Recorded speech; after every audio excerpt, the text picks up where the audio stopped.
I was halfway through a cup of coffee and a glowing email from a school district in Minnesota when the knock came measured official and entirely out of place for a Tuesday morning. I opened the door barefoot to find a man in a gray blazer holding a stack of papers and a clipboard. Lainey Mercer. Yes, you've been served.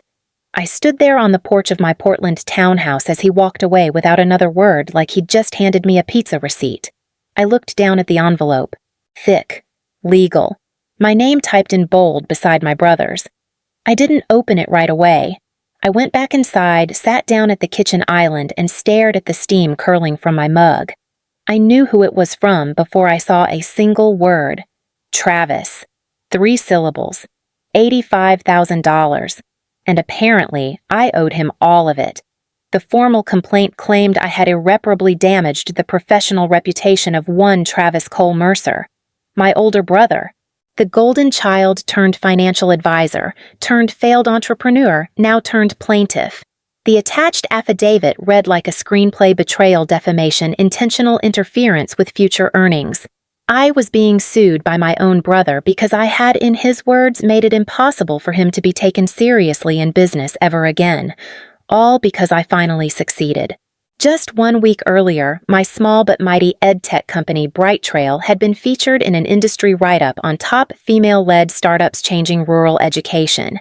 It wasn't a cover story, it wasn't Forbes, but it was honest earned and mine.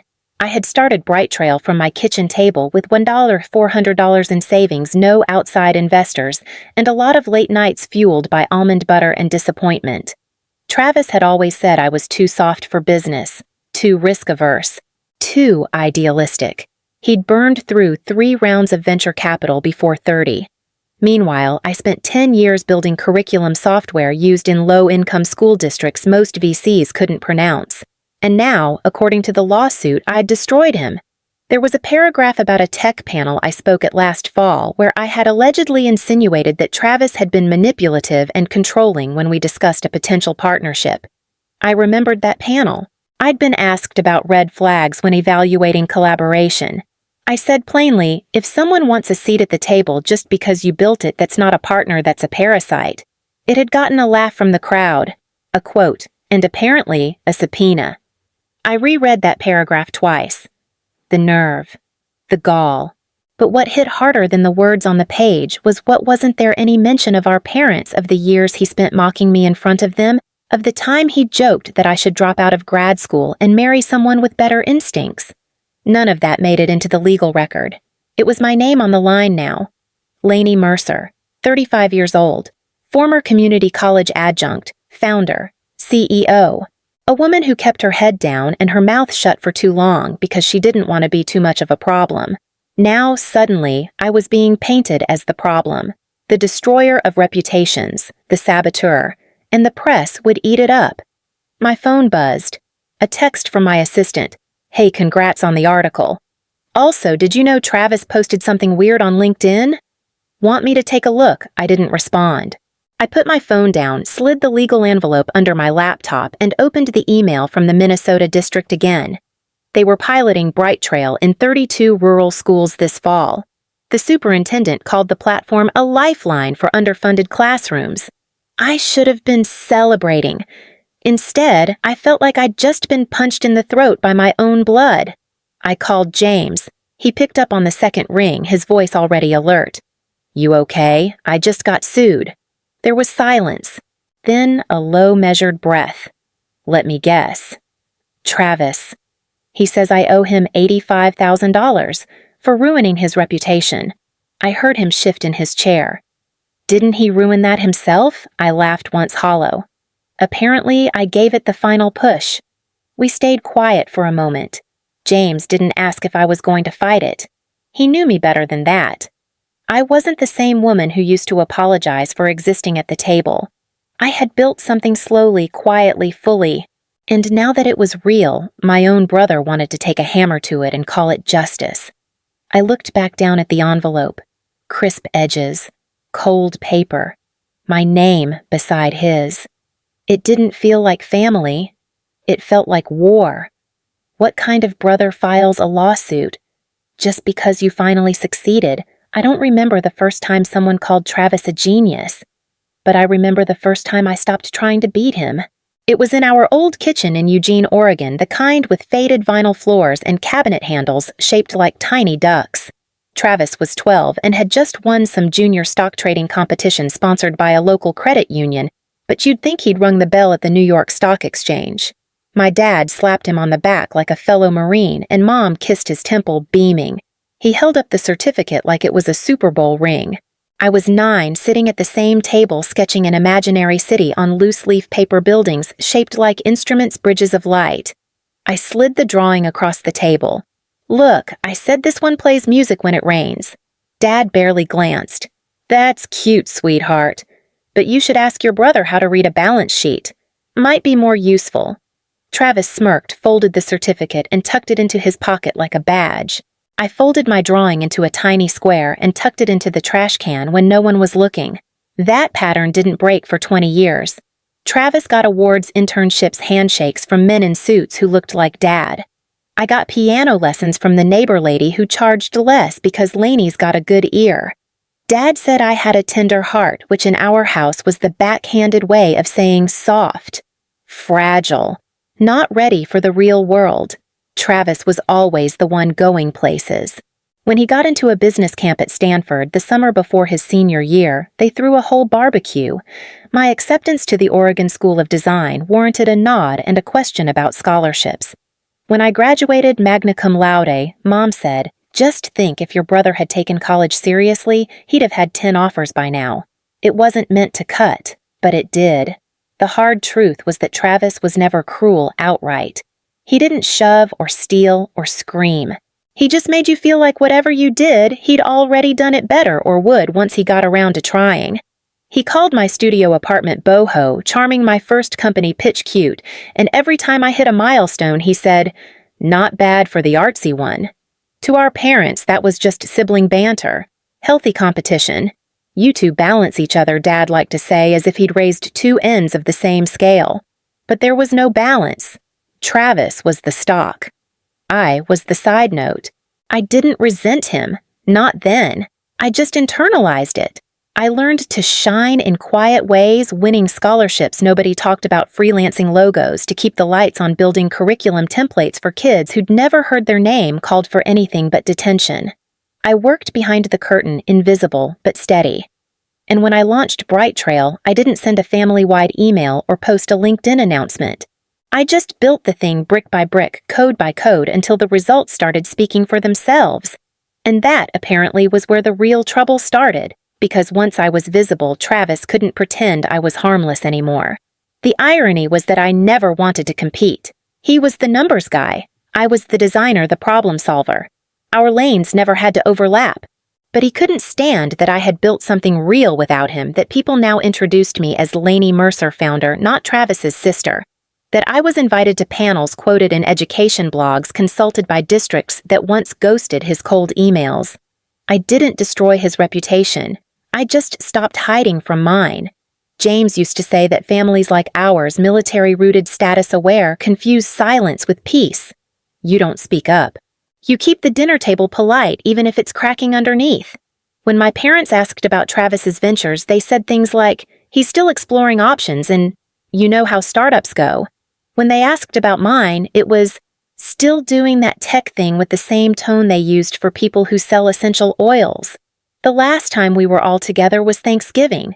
Travis wore a Rolex and mentioned investors 5 times before the salad hit the table. I brought a homemade cranberry tart and a press release from a major education nonprofit that had signed on as a client. I set it on the counter, hoping they'd read it later.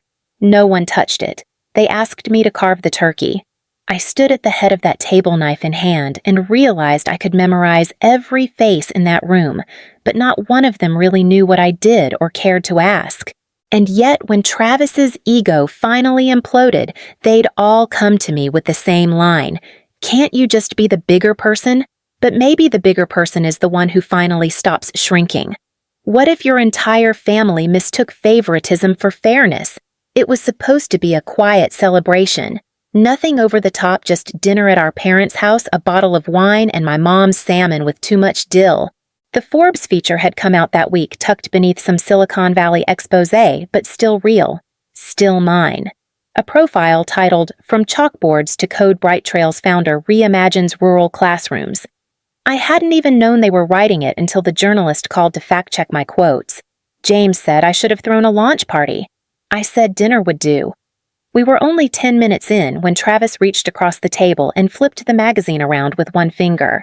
"So," he said, smiling without showing teeth, "you're officially famous now." I glanced up.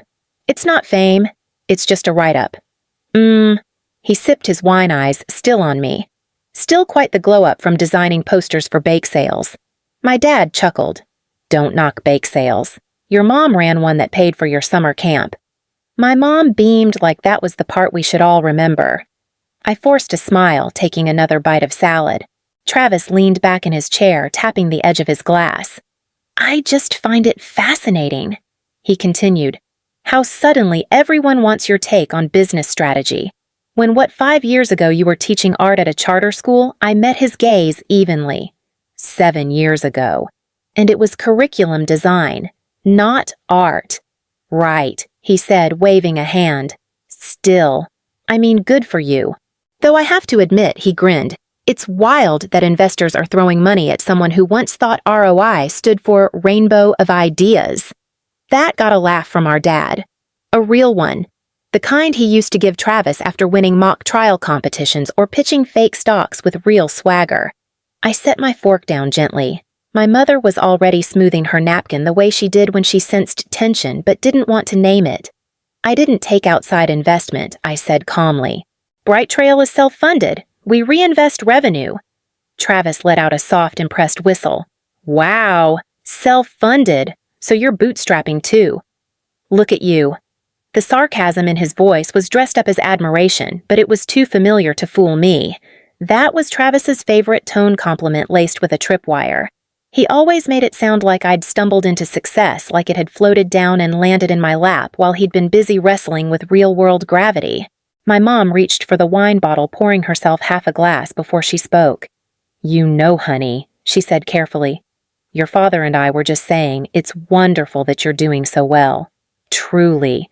And now that you have some momentum, maybe you could think about involving Travis a collaboration of some kind?" I blinked. Travis raised his eyebrows as if this were news to him, but the glint in his eye said otherwise. I looked between them. "You're serious?" "Well," Dad said, clearing his throat. "He's been working on some new education investment models, a few clients and real estate portfolios that align with school district expansions.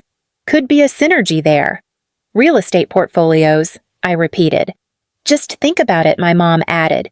"You two are both so talented. You could complement each other." Compliment. Like I was a color swatch. Like all my work could be rolled neatly into someone else's strategy, someone who hadn't logged the hours or the failures or the night's writing code with shaking fingers because my rent check had already bounced twice. "I appreciate the thought," I said, "but Bright Trail isn't taking on outside partnerships right now." There was a beat of silence. Then Travis smiled wider. "No worries, sis. I get it. Wouldn't want your precious brand getting diluted." I looked at him, really looked. And for the first time, I didn't see my older brother. I saw a man who thought proximity to me could fix something in him, who didn't really want to build anything, he just wanted to be standing next to the building when the cameras showed up. "You know what's funny?" he said, gesturing with his fork. "For someone who built a platform on access and equity, you're awfully protective of your sandbox. Access doesn't mean giving away what I earned." Mom's face pinched. "Lainey, there's no need to be defensive." Dad leaned forward. "All we're saying is there's room to grow if you think bigger than just yourself." I stood up then, not abruptly, not angry, just done. I am thinking bigger than myself. That's the whole point. But it turns out some of the people I thought would cheer me on are the ones asking for a cut. The room went quiet. Travis raised his hands like I'd accused him of murder. "Wow. Okay. I'll bring dessert," Mom said too brightly. Lainey made her famous ginger cake. I didn't correct her. It wasn't ginger cake. It was apple galette. And I wasn't staying for dessert. I picked up my coat and walked out into the cold, the magazine still folded under my arm. I didn't cry. Not until I got home. That night, I read the article again alone at my kitchen table, tracing each printed word with my thumb. That was the night I knew the lines had shifted quietly, completely. And a few weeks later, I would get the email from Travis's lawyer. The email came 2 days after the dinner. Subject line: opportunity to collaborate. It was from Travis's business account CCing someone named Michaela Client Strategy. The body of the message was less formal than the formatting suggested. Hey sis, wanted to circle back after dinner. Thought more about how our work could intersect. I've attached a short proposal re potential alignment and equity sharing. Let me know if you're open to grabbing coffee and talking real numbers. Big things ahead if we move fast. T. He attached a pitch deck, 15 slides. Branding mock-ups with our last names side by side. Mercer and Mercer. Education Ventures. A tagline underneath that read, "From grassroots to growth." There were projections, market maps, and an entire section outlining how combining his capital network with my technical product could 10x impact by Q4. I closed the file before finishing the 4th slide. Then I opened a blank response and sat staring at the cursor for nearly 5 minutes. Not because I didn't know what to say, but because I knew exactly what not to. Politeness is a survival skill, especially for women in rooms where respect has to be negotiated one syllable at a time, and especially for daughters raised in families where harmony always mattered more than honesty. So, I wrote something that sounded respectful, warm, and clear. Travis. Appreciate you reaching out and thinking of ways to support Bright Trail. At this time, we're not taking on outside equity partners. Wishing you luck on your next moves. Best, Lainey. I hit send. Then muted the email thread and turned off notifications for the weekend. I didn't hear back. Not immediately, but by Monday the air had shifted. It started subtly. A colleague from a local startup incubator texted me. Hey, Travis mentioned you guys were going into business together. Congrats if true, I replied that it wasn't, smiled into the void, and moved on. By Wednesday, I was getting LinkedIn pings from people I hadn't heard from in years, some congratulating me on the new partnership, some asking if I was expanding into venture. One person actually tagged me in a post Travis had made. It was a picture of us from some childhood 4th of July, both holding sparklers and grinning like we hadn't learned to dislike each other yet. The caption read, "Some partnerships are built over time. Others are built from trust. Big things coming soon. Family business. EdTech. Mercer legacy." I didn't comment. I didn't message. I didn't pick up the phone and tell him to stop using my name to generate buzz for a fantasy he had no stake in. I stayed silent, which in our family had always been mistaken for consent. The next week, a founder I admired, Kara Rowden, pulled me aside after a regional roundtable. We were refilling coffee near the back of the hall when she asked casually, "So, is Travis really your co-founder now?" I nearly choked. "Absolutely not," she raised a brow. "Huh. That's what he implied at the West River dinner. Said your software was scaling because of his network. I figured something was off." I didn't know what stung more, the lie or how easy it had been for people to believe it. Kara leaned closer. "Look, I don't want to stir anything, but if he's positioning himself as part of your org, you might want to draw some public lines, quietly. Or not." She didn't say more. She didn't have to. In the startup world, reputation spreads faster than product features, and silence is its own kind of story. When I got home that night, I sat on the couch and opened the same email thread I'd muted. I scrolled past Travis's pitch deck, rereading my original response. Still calm, still kind, still not enough. James came in and dropped his bag by the door. That face means we're not ordering in. I looked up. He's been talking to people, saying we're collaborating. James's jaw tensed. "You want me to call him no?" I said. "I want to fix this without turning it into another family war." "Babe, he already made it one." He was right. But part of me still hoped that if I didn't engage, it would burn itself out, that Travis would move on once the story didn't feed him anymore. That week, I updated Bright Trail's public FAQ page to include a new section on our leadership structure. Bright Trail is an independent founder-led organization. We are not currently involved in any partnerships or acquisitions. I made the language airtight, professional, passive. And in the quiet that followed, I waited for him to escalate. Because Travis never let things lie. Not when they bruised his ego, not when he thought he was owed. The escalation, when it came, didn't come in person. It arrived in the form of a cease and desist letter. From him. Filed by his attorney. And suddenly, I wasn't just declining a partnership, I was defending myself from a narrative he'd decided to rewrite in court. The call came on a Thursday mid-morning. I'd just finished a grant application for a pilot program in Kansas and was watching the cursor blink over the submission button when my phone buzzed. It was Maya Keating, Bright Trail's lead investor from a Boston-based impact fund, and one of the few people who had believed in me when we were just a wireframe and an idea. "Lainey," she said, voice tighter than usual. I wanted to call before we made anything official on our end. My stomach folded in on itself. "Okay. I've been getting some feedback from the West Coast Circle. Just informal chatter, but there's concern about internal conflict. Mixed messaging. Some mention of you being hard to work with." I sat back stunned. From who? She hesitated. "Your brother's name has come up a few times. Nothing on record. But the tone is shifting. He's framing your leadership as emotionally rigid, uncollaborative. It was hard to speak. You've worked with me for 2 years. Has anything I've done suggested I'm not collaborative? No, Lainey. Not once. But perception is sticky, especially in close-knit circles. What does that mean for our funding?" A pause. "It means the next tranche might be delayed. The board wants to wait until Q2 before committing the additional $800K. Reassess stability." I stared at the sunlight angling through the window like it was some sort of joke. "Maya, we're in talks with 2 state contracts. I just hired 5 new district liaisons. I know, and I'm sorry, truly. But this is politics, not logic." When the call ended, I didn't move. I stared at the wall for what felt like a full hour, the hum of my laptop the only thing breaking the silence. Then I stood up, walked into my studio, technically a spare bedroom converted into a design nook, and closed the door. The moment it clicked shut behind me, I sank to the floor. Not a graceful slide, not some teary cinematic release, just gravity.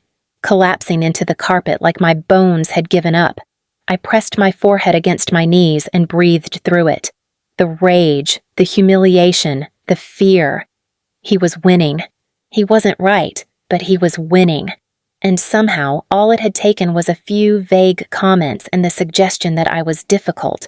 That I, the founder who had bootstrapped and pitched and built, might not be a safe bet anymore because my brother was whispering poison into the right rooms. I didn't cry. Not right away. Not until I looked up and saw the framed certificate on my wall, Bright Trail's Innovation Award from the National Learning Forum. I remembered standing on that stage talking about equitable design and small wins that scaled. I remembered the applause, the email flood after, the kids who had written in to say the platform helped them feel smart again. And now I was being measured by rumors. By shadows of accusations no one even had the decency to say to my face. The tears came slowly then, all at once. I buried my face into my arms, sobbing in muffled waves. Not because of the money, not even because of Travis, but because something sacred had cracked. The quiet dignity I'd built my work around. The idea that if I stayed honest and consistent and excellent, the world would eventually stop asking if I deserved to lead. There was a soft knock. "Lainey." I froze. Another knock. "Hey, it's me, James." I wiped my face with the sleeve of my sweater and opened the door. He stepped in, took one look at me, and didn't say a word. Just pulled me into a hug, no theatrics, no commentary, just presence. I leaned into him, breathing unevenly. He cost us the funding.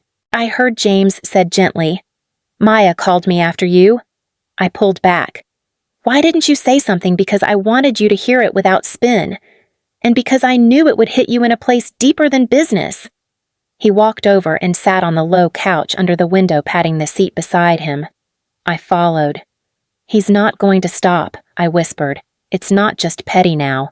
He wants to poison the whole system around me. James nodded slowly. Because you didn't let him in. Because your success is proof he isn't necessary. I don't know how to fight this. He's not even saying things I can legally counter. It's all tone and suggestion. That's exactly why it's dangerous. We sat there for a while, watching the sunlight stretch across the hardwood. You're not what they're calling you, James said. Not rigid, not hard. You've just never needed to be loud to be right. I'm tired, I said, and I'm angry. I worked so damn hard to build this quietly, and now I have to scream just to defend it. James looked over, then scream. Just once. Scream in a way that leaves no room for translation. I didn't answer, but I reached for my laptop and opened a blank document. Because if I couldn't kill the whisper campaign from the outside, maybe it was time to make noise from within. The email arrived at 9:42 a.m. on a Tuesday. The subject line was curt notice of civil complaint. No preamble, no warning, just a PDF attachment and a brief line from Travis's attorney confirming that legal action had officially been filed. I opened the document with steady hands, but a pulse like a drum. 37 pages. Accusations layered like bricks: intentional defamation, business interference, irreparable harm to professional standing. There it was, in black and white. Travis Mercer was suing me for $85,000, citing ongoing reputation damage stemming from what he called sustained public disparagement. The kicker was on page 14. Notably, during a panel at the 4th Annual Women in Tech Policy Summit, Ms. Mercer referred to legacy investors who posture as inclusive but use proximity to female-founded companies to bolster their image without materially contributing. This thinly veiled attack, given the known familial relationship and regional overlap, can be reasonably understood as a direct smear targeting Mr. Mercer's professional standing. I closed my eyes. That quote had been offhand, contextual, a response to a broader question about equity optics in startup spaces. I hadn't named anyone. I hadn't even been thinking about Travis in that moment. But now it was Exhibit B. James sat across from me reviewing the same file on his laptop. This is a stretch, he muttered. It's all insinuation. He built the case on tone, I said. Just like he built the rumors. It's a house of cards. Maybe. But if you stack enough cards, it still looks like a house. He didn't argue. I got up and walked to the window. Outside, the trees were just starting to shift into autumn yellow tips curling toward brown. The sky was dull heavy with Seattle gray. I can't believe he actually went through with it, I said softly. You can. He was right. I could. Travis never hinted without acting. The silence after I'd rejected his proposal had been a warning in itself. He wasn't angry I'd said no. He was angry I'd said it without consequences. We spent the rest of the day on damage control. My personal attorney, Danielle, looped in her civil litigation partner. They combed through the filing and flagged every weak point. No hard proof. No direct quote tied to his name. No measurable damages beyond stress, and a single client who had paused discussions with his firm. Still, the optics were messy. A woman accused of professionally harming her own brother because she'd gotten too successful too fast. That night, I pulled up the video from the summit panel. It was still online, wide-shot, decent audio. I watched myself sit on stage in a navy blazer, speaking with calm precision. My voice was measured. My hands never fidgeted. I got to the moment, the now infamous line, and paused. If a man stands next to your work long enough, people assume he built it, I said on screen.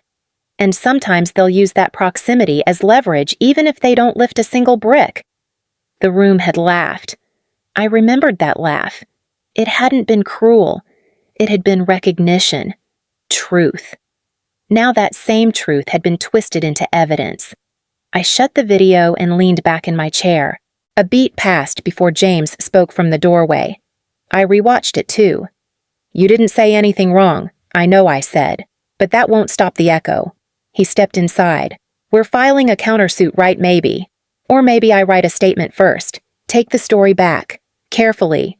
Yes. No emotion. No fire. Just facts. James exhaled.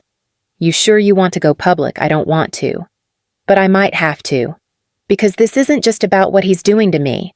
It's about what it says to every founder like me who finally breaks through, only to get dragged back into someone else's shadow. The words hung there between us. He nodded slowly. Then we write carefully. But we write. I turned back to my desk, reopened the lawsuit, and began drafting notes every page, every twist of wording that could be unraveled. Because if Travis wanted a fight on paper, I would give him one.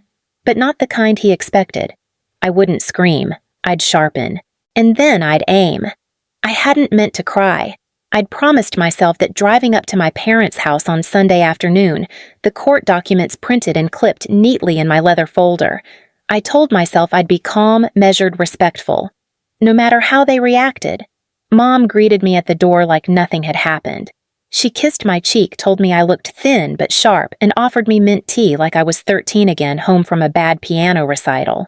Dad was already seated at the table, glasses pushed up on his head, reading some finance article on his tablet. Neither of them asked why I'd come. They knew. I didn't waste time. I need to say this before we go in circles. I began laying the folder on the table. Travis filed a formal lawsuit against me, for defamation, over something I said that wasn't about him. That wasn't even public in the way he's claiming. And I need to know where you stand. The silence was immediate and deep. Mom's fingers tightened around her mug. Dad lowered the tablet. You two have always been different, he said, measured. But this is a misunderstanding that's gotten out of control. A misunderstanding. My voice cracked. He filed legal action. He's spreading lies to people who've invested in me. I've lost funding. He's hurting my company. Dad sighed.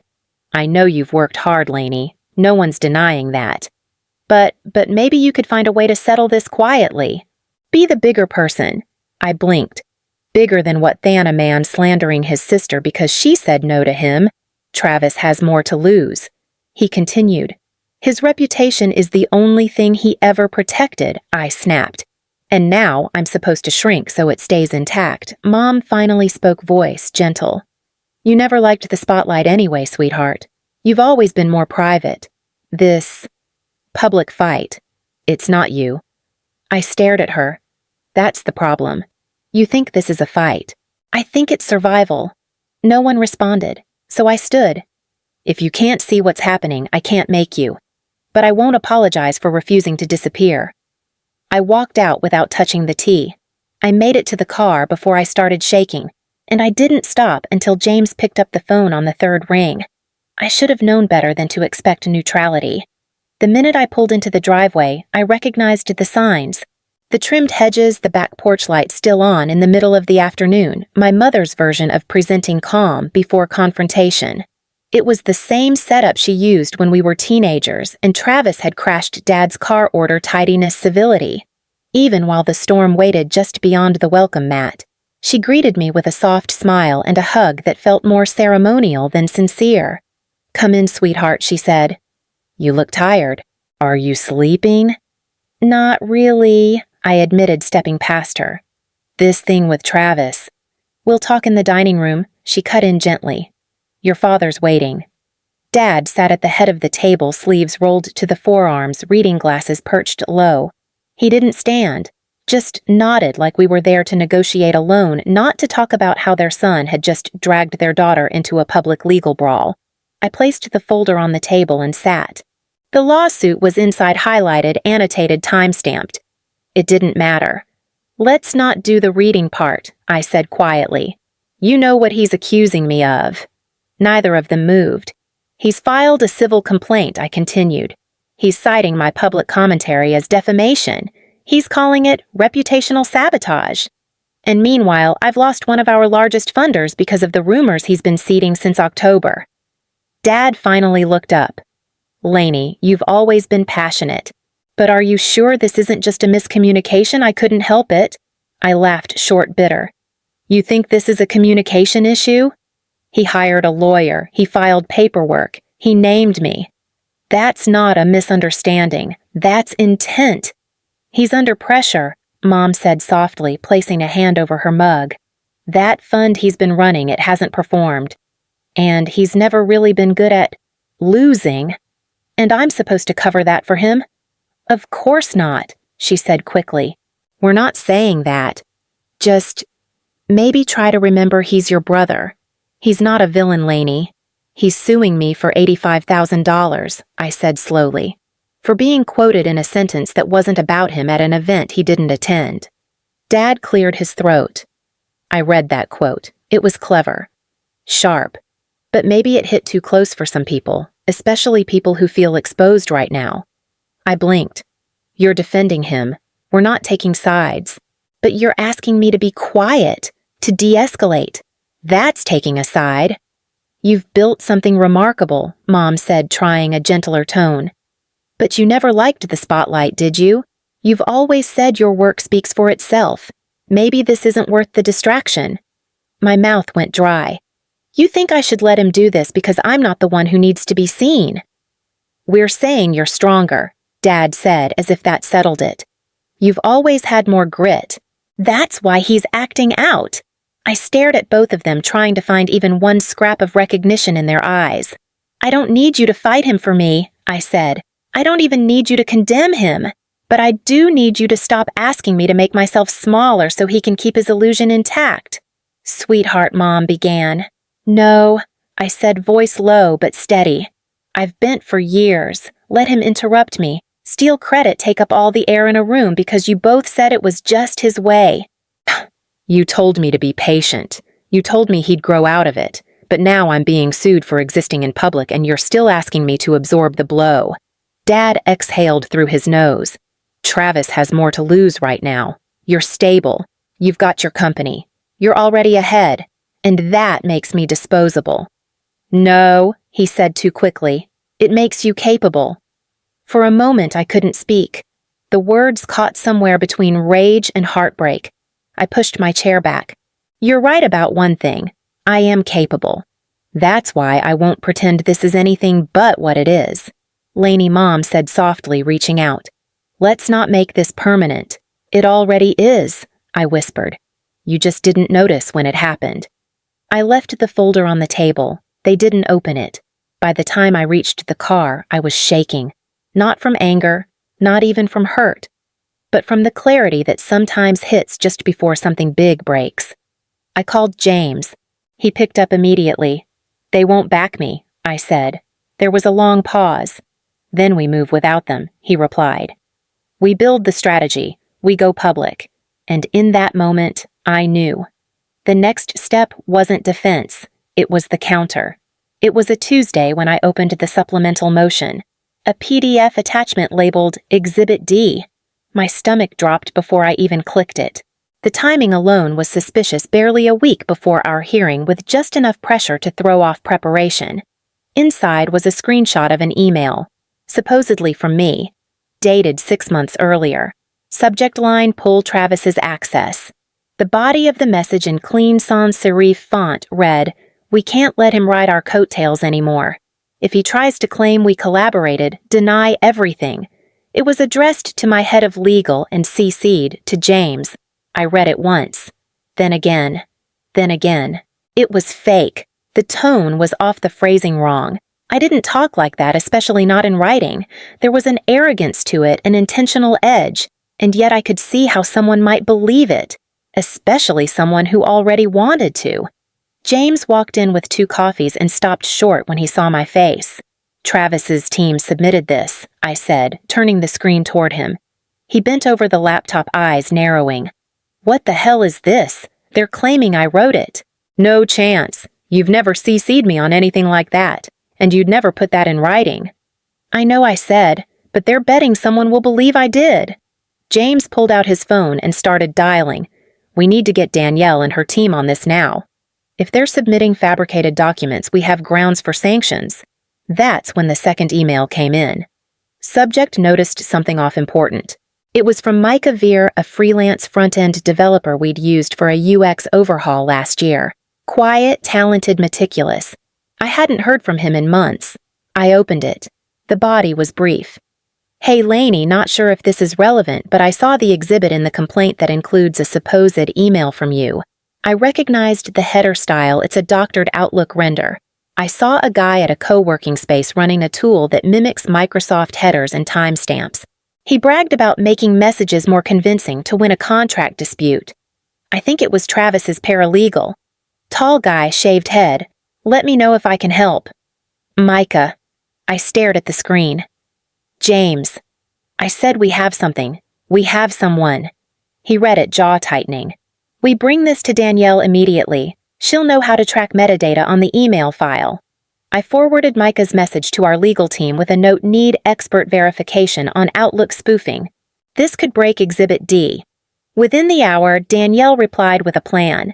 We'd request forensic review, subpoena the devices involved. If Travis's team had submitted fabricated evidence knowingly, the entire motion could backfire, possibly even result in disqualification or sanctions. James rubbed his temple. Do you think Travis knew it was fake? I don't think he cares, I said. I think he's in too deep to distinguish between strategy and desperation. James nodded. It's not about the money anymore, is it? No, I whispered.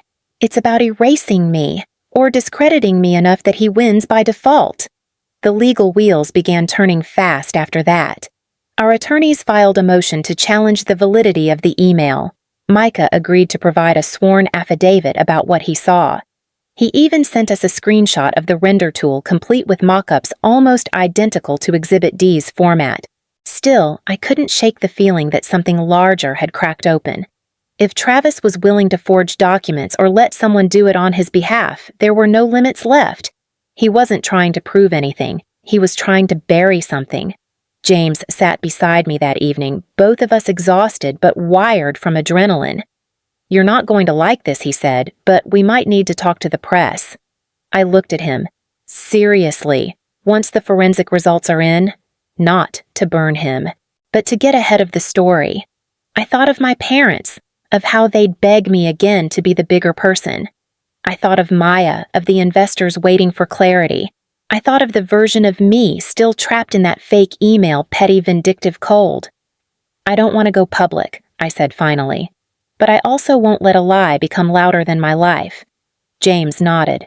Then we'll control the narrative. When it's time. I turned back to the screen. The fabricated email sat there still open. False, shallow, desperate.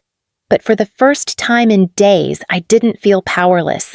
Because someone had seen through it. Someone had reached out. And now we had truth on the record. We had fireproof facts. And soon we'd have the courtroom. Sunday dinner was supposed to be polite. I wore the navy blouse my mother always complimented. I brought a bottle of wine she liked even though I knew I wouldn't drink a drop. I told myself I'd keep my voice level, my words intentional. But there's only so much rehearsing you can do when you're preparing to tell your parents they failed you. The roast chicken was already on the table when I arrived. The napkins were folded like always, the salad chilled just right. My mother was slicing lemons into her water as if nothing in our world had changed. Dad looked up from his carving knife when I walked in. Hey, kiddo. I set the wine down. We need to talk. They didn't ask what about. They knew. The lawsuit, the fabricated email, the press inquiries now circling like hawks. I didn't even bother with pleasantries. I sat down and went straight in. Travis faked an email.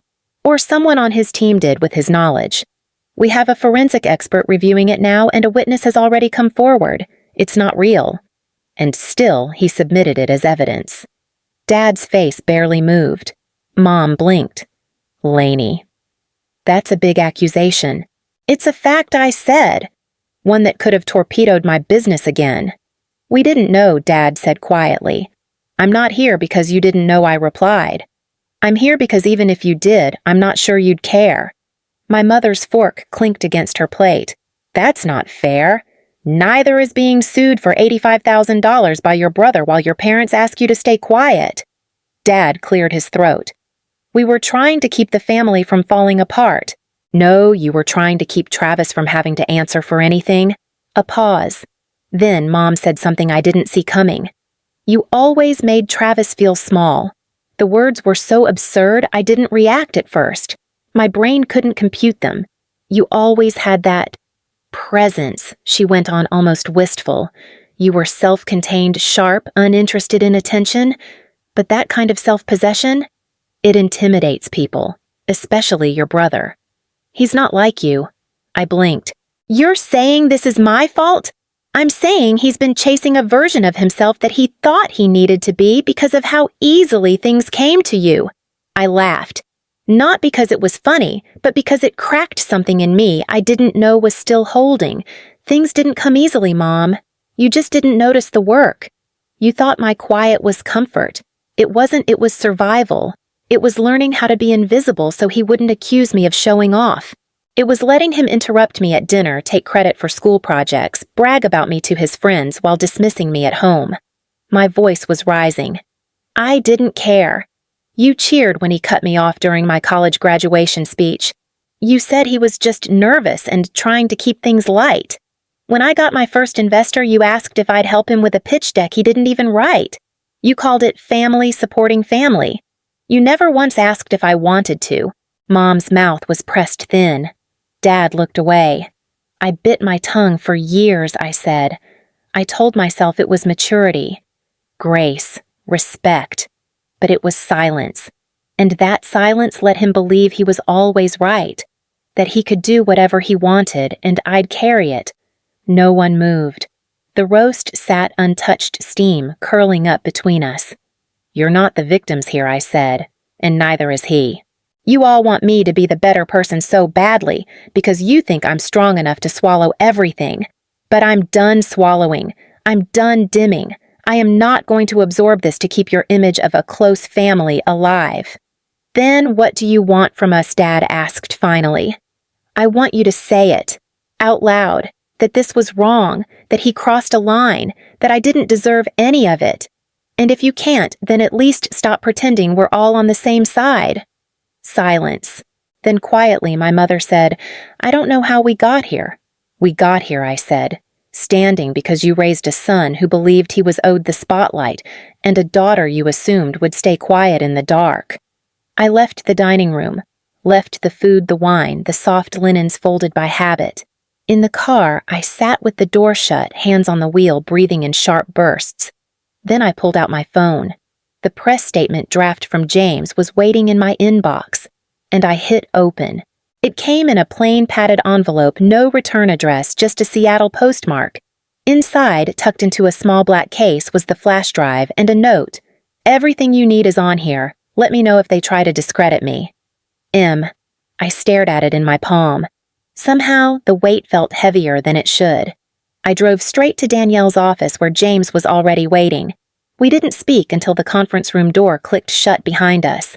Danielle slid on latex gloves like she was handling biohazard. We'll clone the contents and run a chain of custody log, she said. If there's anything remotely questionable, we document it before the other side can. She connected the drive to an air-gapped laptop. Within seconds, folders bloomed on the screen, clearly labeled chronologically ordered clean. James leaned forward. There, the original email thread. From 6 months ago. The real one. In it, I'd made a polite inquiry about revoking old access credentials for former contractors without naming anyone. No aggressive tone, no slander, just basic security protocol. Danielle clicked deeper. And there it was, metadata logs. Full timestamp chains, device signatures. A comparison between the real email and the doctored exhibit Travis's team had submitted. It was irrefutable. Travis had lied. Or at the very least, someone had altered evidence at his behest and he'd signed off on it. James exhaled hard. He's finished, but Danielle raised a hand. He's not. Not yet. We don't present this now. I turned. What? We hold it, she said. Until we're in court. It's too clean. If we show our cards now, they'll have time to spin a counter-narrative or settle quietly. But if we reveal it during live testimony, that's perjury. It could lead to criminal sanctions. James glanced at me. She's right. It's checkmate, but we need to wait for the board. I sat back, my heart pounding, but not in victory. Not really, because in that moment something ugly began to sink in. Winning would ruin him. It wouldn't just expose Travis, it would shred his career, his firm's credibility, the reputation he built on charisma and fabricated polish. He might even face disbarment from financial regulatory boards. No one would touch him after that.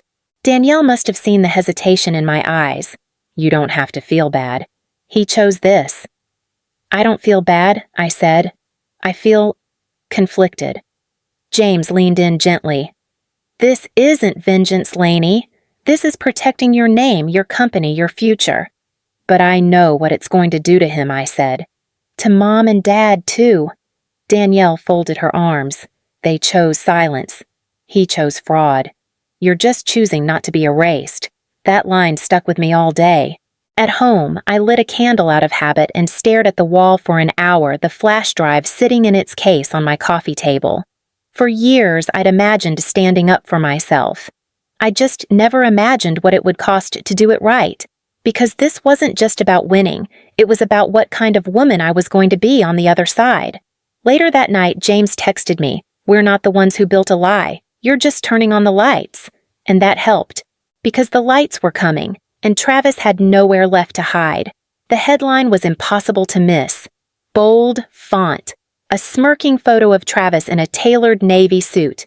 He gave her everything. Then she cut him out. The subheading read, "Inside the Family Rift Behind the $85K Reputation Lawsuit." James slid the tablet across the table to me as we sat in the corner of Perch and Pine, the only downtown cafe where no one seemed to care who we were. Local Business Weekly. Fourth article this week. I skimmed. The quotes were sharp curated to sound wounded. Travis claimed he had always believed in Lainey's potential and only filed the lawsuit as a last resort after months of silent damage to his career. He said he hoped the court could help repair the relationship, not just the reputation. I couldn't breathe for a second. He's spinning this as a family healing process. James pointed toward another paragraph. Here's the dagger. Friends close to the matter say Lainey Hartwell grew cold after her sudden business success, shutting out her brother and family members who had once supported her creative ventures emotionally and financially. Friends, I said, setting the tablet down. He means Mom. And maybe a few people from the old co-working space who liked his parties more than your policies. I laughed, but it was hollow. I didn't think he'd go public. Not this way. He's laying groundwork, James said, trying to frame the narrative before we walk into court. It wasn't just the news.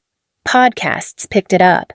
One episode of the Startup Syndicate asked outright if I was the new cautionary tale of founder whose rise to fame fractured her family and left a trail of resentment in her wake. They called me the cold founder who stole her brother's spotlight, I said, scrolling through the transcript. They also said you were brilliant, methodical, and decisive, James offered, which, by the way, are only insults when said about women. I smiled weakly, but the weight of it settled in my chest. I'd spent 10 years building a company with integrity, designing sustainable tech tools, hiring local mentoring interns, saying no to venture capital vultures who wanted fast burnouts and flashy exits. And now, because I refused to give equity to a brother who thought he was entitled to everything I touched, I was being painted as cold. Travis hadn't just filed a lawsuit. He'd launched a campaign. James leaned back in his chair. We can push back, quietly, a few corrections, a background brief for reporters who'll cover the trial. But we don't want to feed it too early. I nodded, let him run the circus. And yet part of me worried. Not about losing the trial, but about losing something else. My footing, my identity. Because no matter how false it was, the story had legs. The sad brother, the distant sister, the greedy founder who left family behind once the money came. Those roles were easy to cast, harder to dismantle. I took a breath. Do you think people believe it? James looked me straight in the eyes. Some do, some always will. But the ones who matter, they'll wait for the truth. I clung to that. But the pressure didn't stop. That week, 3 investors pulled out of upcoming talks. One client asked if I'd be stepping back from leadership during the legal matter. A friend I hadn't seen since grad school sent me a clipped message, rough headlines. Hope it's just noise. It wasn't cruel, but it wasn't kind either. Even my yoga studio asked if I wanted to pause my membership during this season of transition. I didn't respond. Instead, I poured myself into preparation. Depositions, statement drafts, trial strategy. I memorized timelines, curated message threads, reviewed character witnesses. Danielle kept our team laser-focused, and James somehow always knew when to crack a joke or refill my water without asking. Late Friday night, I found myself staring at my phone. There was a text from Micah, the developer who'd saved everything. "Still rooting for you. Just say the word if you need me to testify." I typed back, "Thanks, Micah. I might, and I meant it, because the circus was growing. But so was my resolve. Let them talk. Let them speculate. Soon, the lights would be on. And the truth would be loud." The courtroom felt colder than it looked. All beige walls and muted wood sterile lighting that washed everything in a kind of courtroom gray. But the air held heat, a tension so thick it pressed behind my ribs. Lainey Hartwell versus Travis Hartwell. Civil claim. Defamation business damages, emotional harm. I sat beside Danielle and James at the plaintiff's table, shoulders square, mouth tight. Across the room, Travis adjusted his tie and smiled at the gallery. He'd brought an audience. His wife, a few old business partners, a local news blogger scribbling notes in the corner. And my parents. Front row.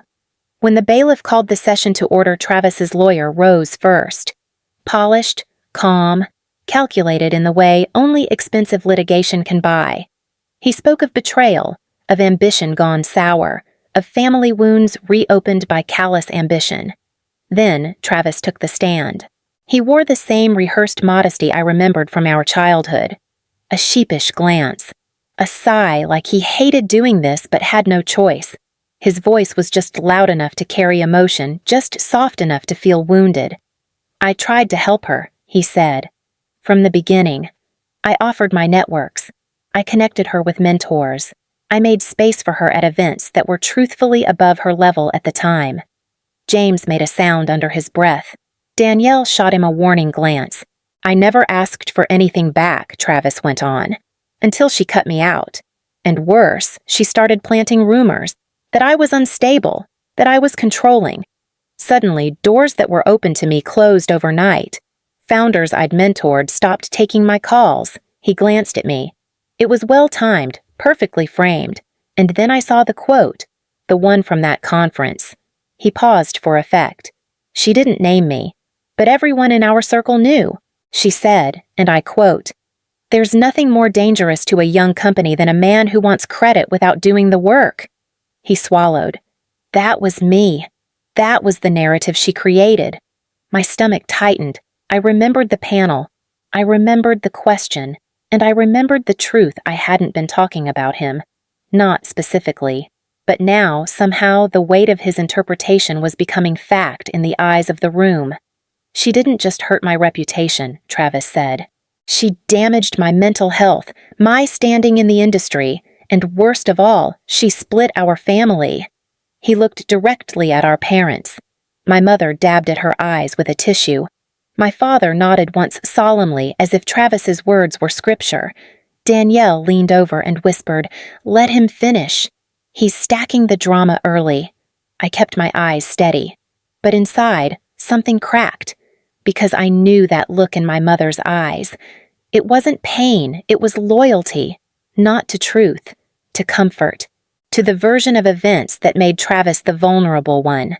After the recess, Danielle took notes furiously while James reviewed files beside me. I sat in silence, running every word over and over in my head. We hadn't even begun to present our case, but already the court had heard the music of his story. The wounded brother, the cruel sister, the sabotage so softly spun it sounded like tragedy. Back at the apartment that night, I barely touched dinner. I stood in front of the mirror for a long time after brushing my teeth, practicing what calm looked like. Because soon, it would be my turn on the stand. My turn to pull apart the web of half-truths, to expose the gaps, to reframe the story, not to destroy him, but to reclaim me. The next morning, the courtroom felt even colder. I wore black. Not because I needed to look severe, but because it grounded me. James squeezed my arm before the door opened. Danielle handed me a notepad I wouldn't need. Then I stepped forward as the judge called my name. Time to speak. Time to rise. The courtroom was pin-drop silent. Every shuffle, every breath, every blink of disbelief had gone still. Travis sat on the witness stand, his eyes darting for an anchor he couldn't find. Mr. Hartwell, the judge, repeated, his voice calm but firm. "You've alleged that your sister caused significant financial and professional damage to your reputation. You've testified to mentorships that dissolved and calls that went unanswered. Now, for the record, please name one contract, just one, that you can confirm was lost directly because of her actions." Travis's jaw tightened. He blinked, then shifted in his seat. I don't think it's that simple, Your Honor." The judge folded his hands. "Humor me." The courtroom held its breath. From our table, I could see James' still face expressionless. Danielle didn't move either. It was a rare kind of stillness, one that came when the trap you've waited to spring snaps shut all on its own. Travis swallowed. There were many conversations, people who stopped reaching out.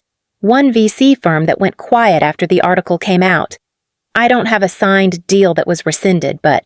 So the judge interjected no explicit revocation, no written notice that says, "Due to your sister's comments, we're terminating this deal."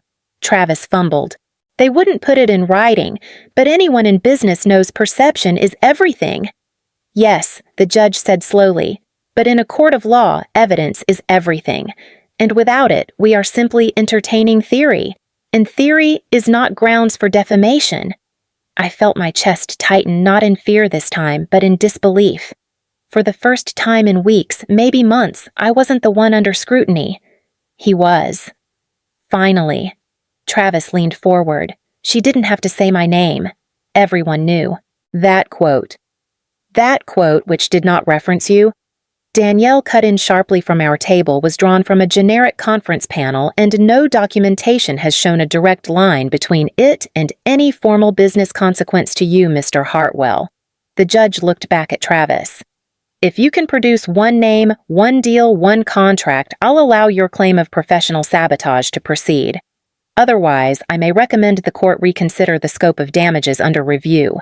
Travis didn't speak. His hands fidgeted in his lap.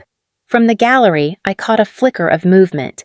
My mother shifted, exchanging a look with my father. Neither looked proud, just uncomfortable. "Your Honor." Travis's lawyer interjected, voice strained. "Now we believe that further documentation will demonstrate a pattern of subtle erosion in Mr. Hartwell's industry standing." "That's not what I asked," the judge replied, calm but unwavering. "The burden of proof is on the plaintiff. Emotional harm character, harm lost opportunity, those are serious claims. And yet here we are, and he cannot name one verifiable outcome." Travis stared at the table. The judge nodded, made a few notes, and leaned back in his chair. "We'll proceed to defense testimony tomorrow. Adjourned." The gavel's sound was gentle, but its weight echoed. Travis stepped down slowly, not looking at anyone. Not even our parents. Outside the courtroom, I didn't speak at first. Neither did James. We waited until we reached the parking lot, the hum of downtown Seattle traffic rising around us. It wasn't until Danielle exhaled that I realized I'd been holding my breath again. That she said softly was the moment his narrative collapsed. I nodded, still stunned. It was one question. James smiled faintly. One question with 20 years behind it. It was strange relief didn't flood me like I'd expected. It trickled in slow and deliberate. I wasn't elated. I was steady. And I knew that the trial wasn't over. But something inside me had shifted. In court, truth had been demanded.